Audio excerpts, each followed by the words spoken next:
இசைமதி வலையிலேயே பார்த்து கொண்டிருக்கிற அனைத்து உறவுகளுக்கு வணக்கம். நான் உங்கள் இசைமதிவாணன். இந்த காணொலியில் நம்ம எதை பத்தி பேச இருக்கோம் அப்படின்னு பார்த்தீங்கன்னா, வாக்காளர் சிறப்பு திருத்தம் அந்த வாக்காளர் பட்டியலில் நடக்கிற எஸ்ஐஆர். இந்த எஸ்ஐஆர்ல என்ன நடக்குது, இல்ல என்ன நடந்தது, ஏன் எல்லா கட்சிகளும் அதை எதிர்க்கிறாங்க? நாம் தமிழர் கட்சியின் சார்பா அண்ணன் சீமான் அவர்கள் ஒரு மிகப்பெரிய கண்டன ஆர்ப்பாட்டத்தை நடத்தினாங்க. ஆளுகிற திராவிட முன்னேற்ற கழக அரசும் அதுக்கு எதிர்ப்பு தெரிவிக்கிறது. அதிமுக இதை ஆதரித்து வரவேற்று பேசுகிறது. இதுல இருக்கக்கூடிய அரசியல் என்ன? உண்மையிலே திமுக எதிர்க்குதா? உண்மையிலே அதிமுக ஆதரிக்கிறதா? நாம் தமிழர் சரியான அதாவது தரவுகளை எடுத்து வைக்குதா? இப்படிங்கிறத பற்றிலாம் நாம் இந்த காணொலியில பார்க்க இருக்கிறோம். வாங்க காணொலிக்குள்ள போகலாம். அரசியல நம்ம தலையிடணும், இல்ல அரசியல் நம்ம வாழ்க்கையில தலையிடும்.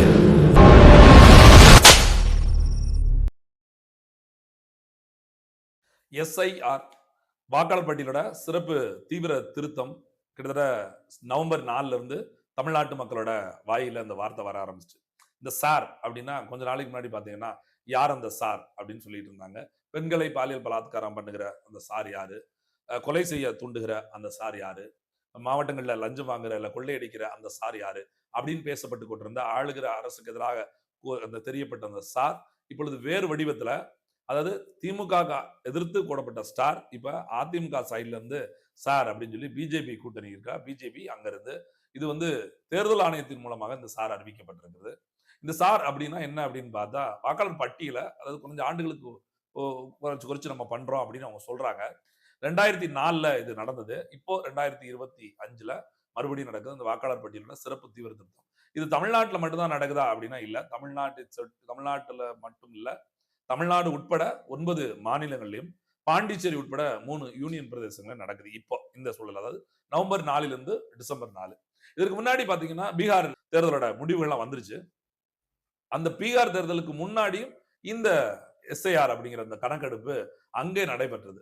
இந்த பீகார் தேர்தலுக்கு முன்னாடி அங்க நடந்து இப்ப அந்த தேர்தல் அப்படிங்கிற இந்த சிக்கல் இருக்கு பாத்தீங்களா? இதுல காங்கிரஸ் கட்சி முன் வச்ச மிகப்பெரிய குற்றச்சாட்டு, ராகுல் காந்தி சொன்ன ஒரு குற்றச்சாட்டு என்னன்னு பாத்தீங்கன்னா, கிட்டத்தட்ட 70 லட்சம் வாக்குகள் அங்க விடுபட்டுருச்சு. பீகார்ல கூடிய வாக்காளர்களோட வாக்கு விடுபட்டுருச்சு. ஆனா உண்மையிலேயே இந்த வாக்குகள்லாம் இப்ப எங்க போய் சேரப்போகுதுன்னு தெரியல அப்படின்னு ஒரு குற்றச்சாட்டு சொல்லியிருந்தாங்க. அதுக்கு தேர்தல் ஆணையம் இல்ல அப்படின்லாம் சொல்லிக்கிட்டே இருந்தாங்க. அப்பதான் எல்லாம் யோசிக்கும் போது, பீகாரில் இருந்து வேலைக்காக வெளிமாநிலத்துக்கு செல்லக்கூடிய அந்த தொழிலாளர்களுடைய வாக்குகள் பறிக்கப்பட்டிருக்கிறது. அவங்க எல்லாம் அந்தந்த மாநிலங்கள வாக்காளர்களா மாற்றப்பட போறாங்க. என்னன்னு பார்த்தா ஒரே தேர்தல், ஒரே நாடு அப்படின்னு மோடி சொல்வார் இல்லையா? அந்த மாதிரியான இடத்துல இவங்க எப்படி ஒரே ரேஷன் தேர்தல் மாதிரி முன்னாடி ஒரு நாடு ஒரு ரேஷன் மாதிரி எங்கனாலும் ரேஷன் கடையில இந்த பொருட்களை வாங்கிக்கலாம்னு ஒரு சட்டத்தை கொண்டு வந்தாங்க பாருங்க. அது மாதிரி இப்ப ஒரு தேர்தலுக்கு வைக்கிறதுக்கு ஒரு நாடு அப்படின்னு கொண்டு வந்துட்டோம்னா எங்கனாலும் ஓட்டு போட்டுக்கலாம். அவங்க ஏதோ ஒரு இடத்துல. அப்ப நம்ம நாள வேலை செய்யக்கூடிய இடத்துல கூட ஓட்டு போடலாம். சொந்த ஊருக்கு ஓட்டு போடுறதுக்காக மட்டும் திருப்பி வர வேண்டிய அவசியம் இல்ல அப்படிங்கிற மாதிரி மாநிலம் விட்டு மாநிலம் தன் வாக்குகளை மாற்றிக்கொள்ள முடியும் அப்படிங்கிற ஒரு ஏற்பாடு அதுல இருக்குது அப்படிங்கிறது தெரிய வர போய் தான் தமிழ்நாட்டில் கூடிய மிகப்பெரிய கட்சிகள் எல்லாம் அதுக்கான எதிர்ப்பை தெரிவிக்கிறாங்களா அப்படின்னு பார்த்தா இல்ல, அது அல்ல. என்னன்னா சரி, அப்படி யாரும் எதிர்ப்பு தெரிவிக்கா அப்படின்னா நாம் தமிழர் கட்சி அதற்கு மட்டும் எதிர்ப்பு தெரிவிக்குதா அப்படின்னா அதுவும் இல்ல. என்னன்னு பார்த்தா தமிழ்நாட்டோட வாக்காளர் பட்டியல்ல இப்ப இப்ப ஏற்கனவே, அதாவது இந்த தீவிர திருத்தம் இருக்கு இல்லையா, அது நடக்கிறதுக்கு முன்னாடி பாத்தீங்கன்னா 6.36 கோடி வாக்காளர்கள் இருக்கிறாங்க. இந்த 6.36 கோடி வாக்காளர்கள்ல இரட்டை வாக்குகள் இருக்கும். அவங்க நீக்கப்படலாம். மகிழ்ச்சியா வரவேற்கிறது நாம் தமிழர் கட்சி. ஒருவேளை இறந்தவருடைய வாக்கு நீக்கப்படாமல் இருக்கும். அதை மகிழ்ச்சியோட வரவேற்கிறது நாம் தமிழர் கட்சி. ஏன்னா பாத்தீங்கன்னா ஏற்கனவே டெல்லியில இந்த பயிற்சி வகுப்பு நடக்கிற போது நாம் தமிழர் கட்சியின் சார்பாக அந்த குரல் கேள்வியை தான் எழுப்பியிருந்தாங்க. இறந்தவரோட வாக்கு நீக்க முடியல. ஒரு பிஎல்ஏக்களா ஒரு கட்சியோட பிரதிநிதிகள், அங்கீகரிக்கப்பட்ட கட்சியோட பிரதிநிதிகள் போய் ஒருத்தவங்க வீட்டுல போய் உங்க அப்பா இறந்துட்டாங்களா, உங்க தம்பி இறந்துட்டாங்களா, அந்த இறப்பு சான்றிதழை கொடுங்கன்னு சொல்லி வாங்கிட்டு வந்து நீக்க முடியல. அதை செய்ய வேண்டியது அரசு, தேர்தல் ஆணையம் தான் செய்யணும். பிஎல்ஓக்கள் மூலமா தான் அது நடைபெறணும் அப்படின்னு சொல்லி நம்ம மிக கடுமையா அதை வலியுறுத்தி பேசியிருந்தோம். அந்த அடிப்படையில பார்க்கும்போது இந்த சிறப்பு திருத்தத்துல பாத்தீங்கன்னா அந்த பிஎல்ஓக்களா இருக்கக்கூடிய வாக்குச்சாவடி நிலை அலுவலர் இருக்காங்களா, அரசாங்கத்தின் சார்பில் நியமிக்கப்பட்டிருக்கிற இப்ப வந்து அங்கன்வாடி மைய பணியாளர்களா இருக்காங்க, அரசு பள்ளி ஊழியர்களா இருக்காங்க, வருவாய்த்துறை ஊழியர்களா இருக்காங்க, இப்படி எல்லாரும் கலந்து கட்டி வேலை செய்யறாங்க, கூட்டுறவுத்துறையில வேலை செய்யறவங்க இருக்காங்க. இவங்க எல்லாம் போய் அந்த வீடுகளில் போய் கேட்கும்போது அது நியாயப்படி அவங்க கொடுக்க வேண்டியிருக்கிறதுனால அது இறந்து போன வாக்காளர்கள் நீக்கப்படுவதற்கு ஒரு நல்ல வாய்ப்பு. அதை நாம் தமிழ் கட்சி வரவேற்குது. நான் இன்னும் கூட ஒரு ரொம்ப எளிமையா தமிழ்நாடுகள்ல தேர்தல் நேரத்தில் எல்லா கட்சியும் கூட பேசுவாங்க. என்ன சொல்லுவாங்க அப்படின்னு பாத்தீங்கன்னா, ஒரு ஒரு ஒரு வயசானவர் வந்து ஒவ்வொரு தேர்தலுக்கு வந்து என் முன்னாடி கேட்டே இருப்பாங்க.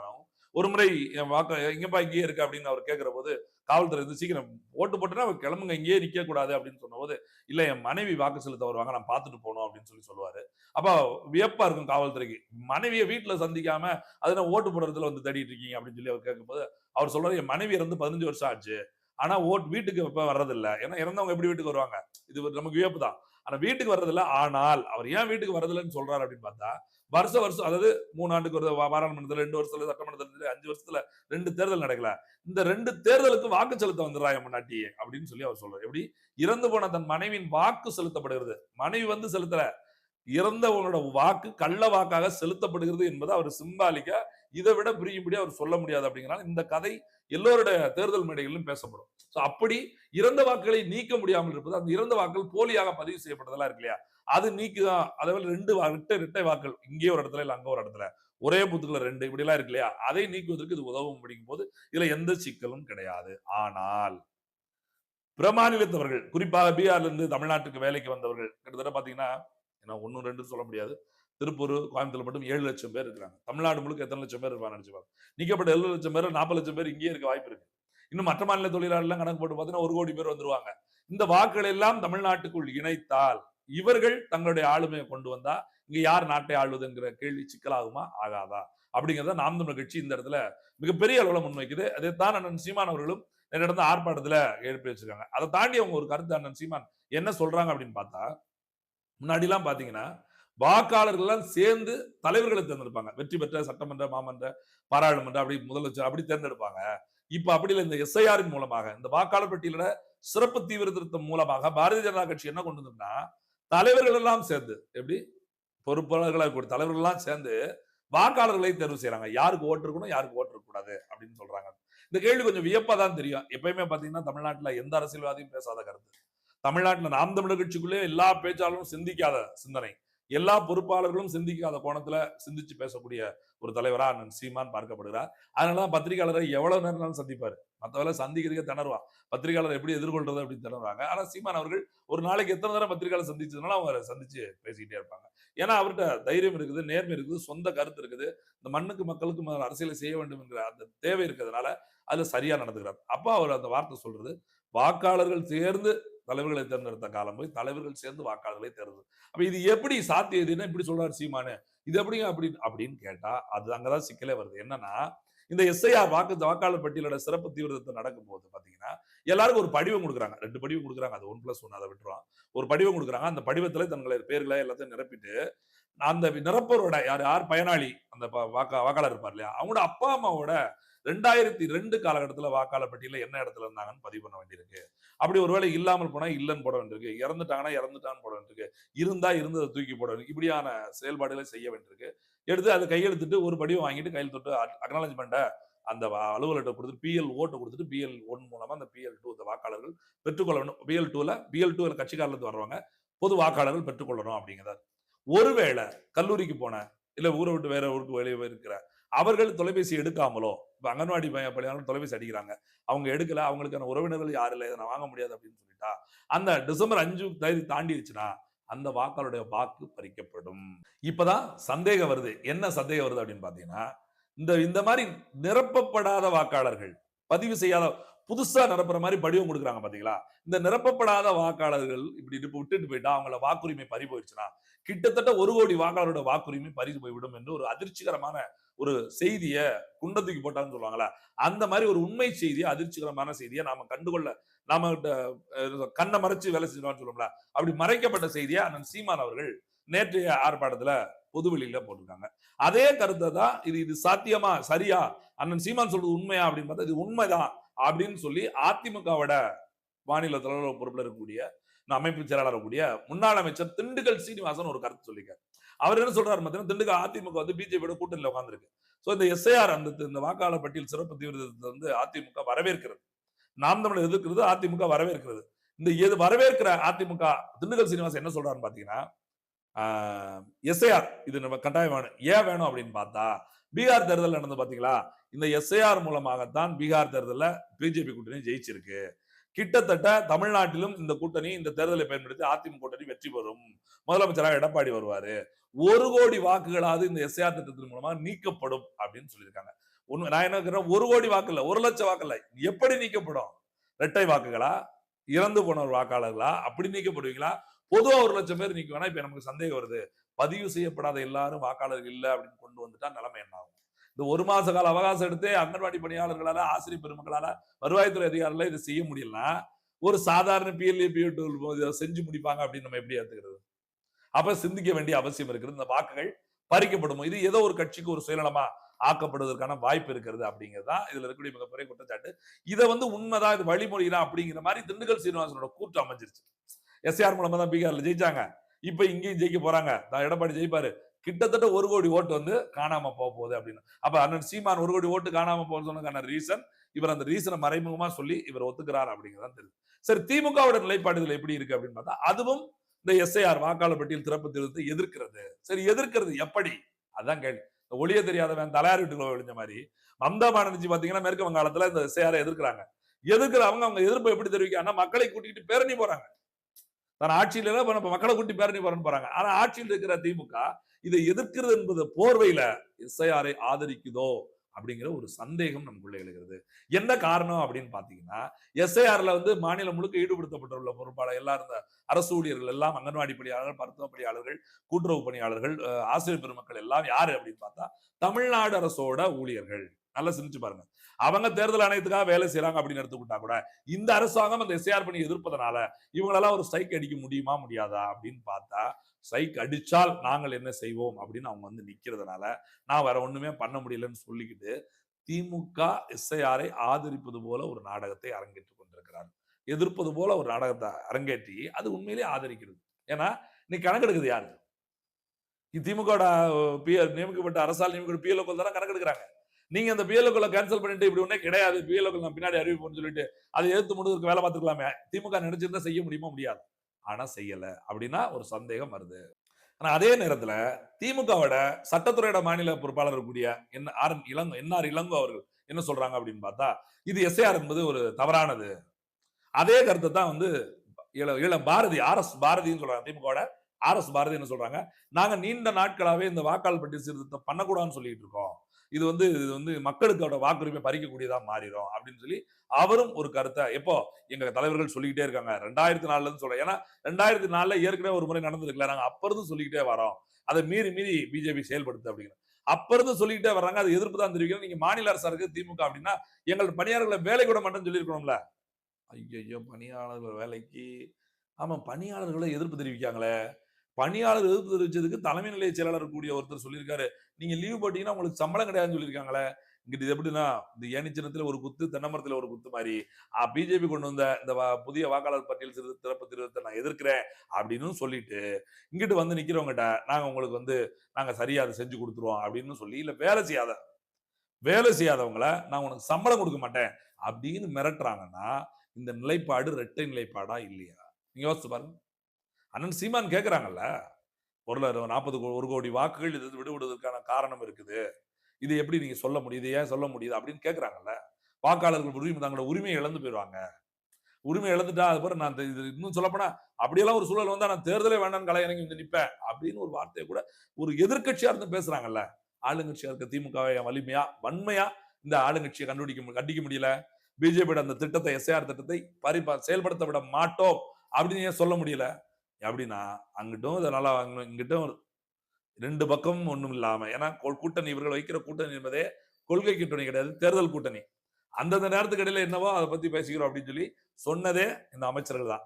அப்ப இவங்க நிலைப்பாடு என்னவா இருக்கு? இந்த எஸ்ஐஆர் வர்ற மாதிரி வரட்டும், நம்ம தடுக்கிற மாதிரி தடுப்போம், போற மாதிரி போட்டோம். ஏன்னா அவங்களுக்கு இந்த கள்ள வாக்கு ரெட்டை வாக்கும் கேன்சல் ஆகுதுல்ல, அதுல அவங்களுக்கு சிக்கல் இருக்கு. இவ்வளவு நாள திமுக கள்ள ஓட்டு போட்டு தான் ஜெயிச்சுக்கிட்டு இருந்தாங்க, கள்ள ஓட்டு போட்டு தான் ஜெயிச்சுட்டு இருந்தாங்க சொல்லுவோம்ல. இறந்து போன வாக்காளர்களை எல்லாம் இந்த மாதிரி போலி வாக்காளர்களை உருவாக்கி அதுக்கெல்லாம் வாக்குகளை இவ்வளவு நாள் இவங்க செலுத்தி வந்துட்டு இருக்காங்க. அப்படிங்கதான் இந்த எஸ்ஐஆர எதிர்த்துற மாதிரி ஒரு நடிப்பு நடிக்காங்கல்ல, ஆனா உண்மையில வேலை பார்க்க வைக்கிறாங்கல்ல, அது வந்து தெரியுது. ஏற்கனவே இந்த பணியாளர்கள்லாம் டென்ஷன்ல இருக்காங்க. ஏன்னா அங்கன்வாடி பணியாளர்கள், ஆசிரியர் பெருமக்கள் எல்லாம் பாத்தீங்கன்னா அவங்க கொடுக்குற நேரம் காலைல 6 to 8 மணிக்கு போயணும், திருப்பி மாலையில 4 மணில இருந்து நைட் 8 மணி வரைக்கும் இருந்தாகணும். அப்படிங்கும்போது அவங்களே ஒரு கடுப்பு எரிச்சல் இருக்கிறாங்க. என்னடா இது என்னன்னு தெரிய மாட்டேங்குது. பாதி பேருக்கு அவங்க சொல்லிக் கொடுத்த எஸ்ஐஆரோட விளக்கம் தெரியல. விளக்கம்னா அது எப்படி பதிவு பண்ணணும் அப்படின்னு வகுப்படுத்தாங்க அரசாங்கத்துல, அதுவே பாதி பேருக்கு புரியல. அதை கேட்கிறவங்க இவங்களால பிஎல்ஏக்கள், ஒவ்வொரு கட்சியும் பிஎல்ஏ 1 இருக்காங்க இல்லையா, கேட்கிறவங்க இவங்களால சொல்ல முடியல. ஒவ்வொருத்தர்கிட்ட ஒரு பதில் சொல்றாங்க. இவங்கிட்ட முடியாதுங்கிறாங்க, இவங்கிட்ட முடியுங்கிறாங்க. ஒருத்தர் பாக்குறாரு என்ன பாரு, நம்ம கேட்கும்போது முடியாதுனாங்க, அவங்ககிட்ட முடியும்னு சொல்றாங்க மாதிரி அவங்களே ஒரு கன்ஃபியூஸ், ஒரு குழப்ப நிலைக்கு போய் நிக்கிறாங்க. பாதி, இன்னும் சொல்ல போனா தமிழ்நாட்டுல பாதிக்கும் மேற்பட்ட படிவத்துல தவறுதா எழுதி கொடுத்திருக்கிறாங்க. இதெல்லாம் சுத்திகரிச்சு பார்க்கும்போது திமுக இரட்டை வேடம் போடுகிறதோ இந்த எஸ்ஐஆர்ல, எப்படி ஏற்கனவே இந்த எஸ்ஐஆர்ல திமுக இரட்டை வேடம் போச்சோ, இந்த எஸ்ஐஆர்லும் இரட்டை வேடம் போடுகிறதோ அப்படிங்கிற ஒரு கேள்விதான் தொக்கி நிக்குது. எல்லாவற்றுக்கும் மேல பார்த்தா இந்த எஸ்ஐஆரை நடைமுறைப்படுத்துறாங்க இல்லையா, நடைமுறைப்படுத்தக்கூடிய இடத்துல அரசு ஊழியர்கள் என்ன அப்படின்னு பார்த்தா இன்னைக்கு அவங்களுக்கு நெருக்கடி அதிகமா இருக்குன்னு சொல்றாங்க. ஏன் இதை சொல்ல வேண்டியிருக்குன்னா, கேரளாவுல இந்த வேலையை பார்த்து கொண்டிருந்த ஒரு ஊழியர் வந்து தற்கொலையிட்டு இறந்து போறாங்க. இதே தமிழ்நாட்டில் இருக்கக்கூடிய வேலூர் மாவட்டம் ராணிப்பேட்டையில பாத்தீங்கன்னா ஒரு ஆரை, ஒரு டெப்டி தாசில்தார் நினைக்கிறேன், டெப்டி தாசில்தாரே போன இடத்துல மயங்கி விழுறாரு. அப்ப இந்த சிக்கல் இருக்குது. வேலைக்கு போறவங்க அந்த வேலைக்கு போக முடியறது இல்ல, இவங்களை இந்த எஸ்ஐஆர் நீங்க பாருங்கன்னு சொல்றது. அவங்களோட இப்ப அரசு பள்ளி ஆசிரியர்களை சேர்க்கிறாங்க, அவங்களோட குழந்தைகளை அவங்க பார்க்க முடியல. காலைல 6 மணில இருந்து 8 வரைக்கும் வராங்க, திருப்பி இரவு 8 மணி வரைக்கும் நிக்கிறாங்க. பள்ளிக்கூடம் போங்க, போகாம போங்க அப்படின்னு அவங்க சொல்றாங்க. அவங்க போனலன்னா நம்மள மாதிரி பெத்தவங்களோட பிள்ளைகள் பாதிக்கப்படுது. அவங்க போய் அவங்க கிட்ட படிக்கக்கூடிய நம்ம பிள்ளைகள் பாதிக்கப்படுது. இப்படி தொடர்ச்சியா எஸ்ஐஆர் என்பது இன்னும் சொல்ல மக்களை காவு வாங்குற செயல் திட்டமா தான் இருக்க ஒழிய மக்களோட உரிமையை பெற்றுத் தருகிற திட்டமா இல்ல. அப்ப இந்த சிக்கலை மனசுல வச்சுக்கிட்டு தான் இந்த ஆகாத வேலையை எங்களை பார்க்க சொல்லி நாங்களும் புள்ள குட்டியை பார்க்க முடியல, ஒழுங்கா இது பண்ண முடியல. நாங்க இரவு முடிச்சுட்டு போறதுக்குள்ள பிள்ளைங்க வந்து படுத்துருது. நாங்க காலைல எழுந்து வேலையை பார்த்தா அவங்க வேலைக்கு போறதுனால எங்களால சந்திக்கக்கூடிய நேரமே மிக கம்மியா அமையுது அப்படின்னு அவங்க குற்றச்சாட்டும் அதுல இருக்கு. இதுல ஒரு விஷயம் இது என்ன அப்படின்னு பார்த்தா, திமுக சட்டத்துறை செயலாளர் இருக்கக்கூடிய என்ஆர் இளங்கோ இருக்காங்க இல்லையா, சட்டத்துறை செயலாளராக இருக்கக்கூடிய என்ஆர் இளங்கோ அவர்கள் சொல்கிற ஒரு கருத்து நம்ம யோசிக்க வேண்டிய அவசியமா இருக்கு. என்ன அப்படின்னு பார்த்தா, தமிழ்நாடு உட்பட 9 மாநிலங்கள் இந்த வாக்காளர் சிறப்பு திருத்தம் நடக்கு இல்லையா, அந்த வாக்காளர் பட்டி திருத்தத்துல பாத்தீங்கன்னா அஸ்ஸாம்ல கொடுக்கப்பட்டதுல வந்து எந்த விதமான படிவத்தை நிரப்ப வேண்டிய அவசியம் இல்ல, நிரப்பி கொடுக்கணும்னு அவசியம் இல்லைங்கிற ஒரு இது கொடுத்துருக்காங்க. ஆனா மற்ற மாநிலங்கள் நிரப்பி கொடுத்தே ஆகணுங்கிறாங்க. அப்ப என்ன ஆகுதுன்னா, நம்ம வெளியூர்ல இருந்து நிரப்பி கொடுக்காம முடியாம போச்சுன்னா நம்மளோட வாக்கு பறி போயிடும் அப்படிங்கிறாங்க. அப்ப இந்த இடத்துல எஸ்ஐஆர் சரியா செயல்படுதா? எல்லா இடத்திலும் அப்படி சொல்லாதது, அஸ்ஸாம்ல மட்டும் ஏன் அப்படி சொன்னாங்க? அப்ப இங்க மற்ற மாநிலங்களில் அந்த கையெழுத்திட்டு வாங்கி அந்த சான்றிதழை சமர்ப்பிக்க வேண்டும் என்ற முறை இருக்கிற போது அஸ்ஸாம்ல மட்டும் அந்த முறை ஏன் இல்லை அப்படி? அப்ப இப்படி கேள்வி மேல் கேள்வி எஸ்ஐஆர் நோக்கி வீசப்படுகிறது. முறையான பதில் இதுவரைக்கும் வரவில்லை அப்படின்றதுதான் இங்க இருக்க வெட்கக்கேடு. இந்த அரசு ஊழியர்களே மிக மிக வருத்தமான சூழலில் இந்த வேலையை செய்து கொண்டிருக்கிற போது இன்னும் கூடுதலா மக்கள் மீது சுமையை சுமத்துவதில் அவங்க ஓட்டுரிமையும் பறிப்பது என்பது ஆபத்தானது, அபாயகரமானது, ரொம்ப அவமானமானது. நாம் தமிழர் கட்சி கருதுறது அப்படின்னு தான் சொல்லணும். ஏன்னா அண்ணன் சீமான் அவர்கள் அதை தெளிவா எடுத்து வச்சிருக்காங்க. அந்த இடத்துல என்னன்னா, ஏன் 1 கோடி வாக்காளர்கள் விட்டுப்பட்டு பெற்றுவாங்க, வெளிமாநில வாக்காளர் உள்ள வந்தா இங்க தமிழரோட நிலை என்ன ஆகும், நாம என்னவா இருக்கிறோம். அதே போல இரட்டை வாக்கள் நீக்குதல பிரச்சனை இல்ல, இறந்து போன வாக்காளர் நீக்குதல பிரச்சனை இல்ல. ஆனால் வாக்குரிமை உள்ளவர்கள் உயிரோடு இருந்தும் அவர்கள் வாக்கு நீக்கப்பட்டுட்டா என்ன செய்யறது அப்படிங்கிற ஆதாரத்தோட புட்டு புட்டு அவங்க வச்சிருக்காங்க. அந்த அளவு இருக்கக்கூடிய அந்த அரசியல் பார்வை மத்த எந்த கட்சியிலும் இல்லை அப்படின்னே சொல்லலாம். ஏன்னா 6.5 கோடி வாக்காளர் கொண்ட ஒரு மாநிலத்தை ஒரு மாதத்துல இந்த சிறப்பு தீவிர பட்டியல பண்ணிட முடியும் அப்படின்னு நினைக்கிறது முட்டாள்தனம். அதுவும் தேர்தல் வருகிற நேரத்தில் இதை பண்ணுவது அது அதை விட அதிமுட்டாள்தனம். அப்ப திட்டமிட்டே இந்த எஸ்ஐஆர் அரங்கேற்றப்படுகிறதா பாரதிய ஜனதா கட்சியால் அதை வரவேற்கிறது அதிமுக பாரதிய ஜனதா கட்சி கூட்டணியில் இருப்பதா? இதுதான் இப்போ மக்கள்கிட்ட முன்வைக்கிற ஒரே கேள்வி. அதே போல ஒரு வேண்டுகோள், இசைமதி வலையொலி சார்பா ஒரு வேண்டுகோள், எஸ்ஐஆர் நமக்கு பிடிக்கலைனாலும் கூட, நாம் தமிழர் சார்பா நமக்கு பிடிக்கலனாலும் கூட அதை நிறைவேற்றி கொடுக்க வேண்டியது எல்லோருடைய கடமையா இருக்குது. அதனால கட்டாயம் இதை பார்த்து கொண்டிருக்கிற எல்லோரும், நாம் தமிழர் மட்டுமில்ல எல்லோருமே உங்களுடைய சொந்தக்காரங்க, நண்பர்கள், தெரிஞ்சவங்க, உங்க பகுதியில் வாக்காளர் எல்லாருக்கும் படிவங்கள் வாங்கி நிரப்பி கொடுத்துருங்க. ஒரு வாக்குரிமை இழந்துட வேண்டாம். ஒரு வாக்கு செலுத்தலைன்னா அவன் நாட்டிலே வாழ்ந்து பிரயோஜனம் இல்லை அப்படின்னு சொல்லலாம். அந்த அளவுக்கு மிக முக்கியமானது வாக்கு. அந்த வாக்கை தவற விட்டுறாதீங்க. இந்த எஃப்ஐஆர் வாக்கை களவு கொள்ளும். தடுத்து நிப்பாட்டுங்க. நன்றி.